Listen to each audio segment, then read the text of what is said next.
ఆచి చికెన్ మసాలా. తిరుపతి జిల్లాలో Punganur TDP incharge అభిప్రాయ సేకరణ కార్యక్రమం ఉద్రిక్తంగా మారింది. సమావేశానికి వచ్చిన టీడీపీ నేతలు 2 గ్రూపులుగా విడిపోయి హోటల్లోనే కొట్టుకున్నారు.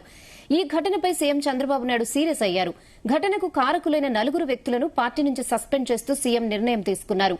దాడికి పాల్పడిన వారిపై చర్యలు తీసుకోవాలని పోలీసులను ఆదేశించారు. 12 మందిపై హత్యాయత్నంతో పాటు వివిధ సెక్షన్ల కింద పోలీసులు కేసులు నమోదు చేశారు. పార్టీ క్రమశిక్షణను లెక్క చేయకుండా టీడీపీ నేతలు దాడులు చేసుకోవడంపై సీఎం ఆగ్రహం వ్యక్తం చేశారు. ఇలాంటి ఘటనలు పునరావృతం కావడానికి వీల్లేదని పార్టీలోని అన్ని స్థాయిల నాయకులకు స్పష్టమైన ఆదేశాలు జారీ చేశారు. పార్టీ నియమావళికి విరుద్దంగా వ్యవహరించే వారెవరైనా సరే, ఏ పదవిలో ఉన్నా సరే కఠిన చర్యలు తప్పవని సీఎం హెచ్చరికలు జారీ చేశారు.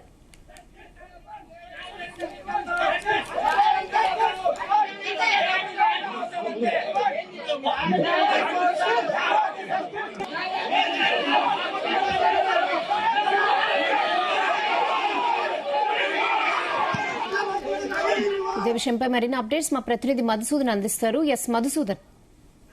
2 రోజుల ముందు తిరుపతిలోని గ్రాండ్ రిడ్జ్ లో కూడా ఇన్ఛార్జ్ అభిప్రాయ సేకరణ సభ కూడా జరిగింది. ముందుగా తెల్ల ఉదయం అంబలపల్లి నియోజకవర్గం సంబంధించిన కార్యకర్తల సమావేశం కూడా జరిగింది. ఆ తర్వాత మధ్యాహ్నం పొంగనూరు టీడీపీ ఇన్ఛార్జ్ అభిప్రాయ సేకరణ కార్యక్రమం జరిగింది. అయితే మధ్యాహ్నం ఒకసారిగా ఉద్రిక్తత కూడా మారింది. పార్టీ నేతల మధ్య నెలకొన్న విభేదాలు బహిర్గతం అయితే సమావేశానికి హాజరైన టీడీపీ నేతలు 2 వర్గాలకు విడిపోయి హోటల్ పరస్పరం దాడులు పాల్పడ్డారు. అయితే ఈ ఘటనపై ముఖ్యమంత్రి టీడీపీ అధినేత చంద్రబాబు నాయుడు తీవ్ర ఆగ్రహం కూడా వ్యక్తం చేశారు.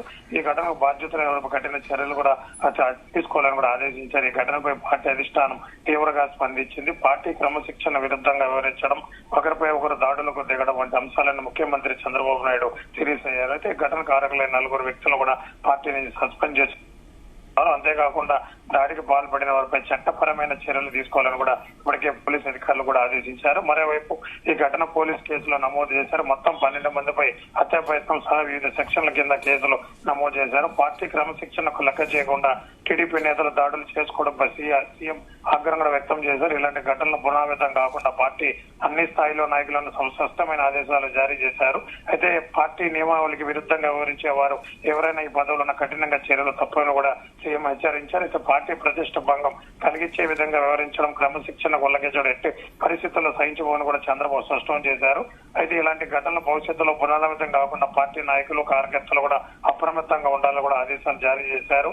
పార్టీ నియమావళికి విరుద్ధంగా వ్యవహరించే వారు ఎవరైనా ఏ స్థాయిలో ఉన్న చర్యలు తప్పని కూడా సీఎం హెచ్చరించారు. వ్యక్తిగత విభేదాలు పక్కన పెట్టి పార్టీ బలోపేతం కోసం పనిచేయాలని కూడా సూచించారు. మొత్తం మీద పొంగనూరు ఘటనపై అధిష్టానం తీసుకున్న చర్యల్లో పార్టీ శ్రేణుల్లో ఎలాంటి మార్పులు వస్తాయి, రాబోయే రోజుల్లో ఈ వాదం ఎలాంటి పరిణామం దారితీస్తుందనేది కూడా ఆసక్తిగా మారింది. అయితే ఇప్పటికే టీడీపీ నాయకులు కూడా స్థానిక నాయకులు, ఇన్ఛార్జ్ మంత్రులు కూడా చంద్రబాబు నాయుడు మొత్తం కూడా ఇక్కడ వివరం కూడా అక్కడ చంద్రబాబు నాయుడు చెప్పారు. అయితే చంద్రబాబు కూడా దాని దగ్గర సీరియస్ కూడా ఇద్దరి మీద సీరియస్ ఎందుకు ఇలాగా జరిగింది, మీరు మంత్రిగా ఉండి అంతమంది ఉండగా కూడా అంతమంది 2 గ్రూపులుగా కొట్టుకోవడం ఎందుకు కూడా చాలా సీరియస్ అని, ఇంకోసారి పునరావృతం కాకుండా కూడా తగిన జాగ్రత్తలుగా తీసుకోవాలని కూడా చంద్రబాబు కూడా ఆదేశించారు. రానా ఓకే మధుసూదన్.